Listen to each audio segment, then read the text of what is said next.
Maganda maligo kapag umagang-umaga kasi po hindi ka masa-sunburn dito. Walang sunburn po kasi hindi pa sumisikat yung araw. So ganito po yung siniri namin. So magandang maganda po. So eto, ang ambience talaga ng dagat nakapagbigay ng positive vibes. Di ba po? Ito po ay blessings ng Panginoon na ah, ano siya, may high tide at saka may low tide. Kung magtatanong ka sa sarili mo, saan pupunta yung dagat? Pagka low tide niya, saan siya pumupunta? Bakit? Pagka high tide, andito na naman sa ulit. So kapag sabi doon sa Psalms po, na yung dagat po ay may pupuntahan.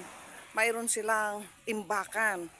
Kapag basahin mo sa Bible, may imbakan po sila. So yan po ay design ng Panginoon po. Tsaka magtataka tayo bakit hindi siya mapupuno katulad nung sa river. Bakit hindi siya mapupuno? Dahil po may imbakan po yun. Na ang Diyos lang po ang nakakaalam kung bakit o paano. So ayan. Thank you Lord Jesus.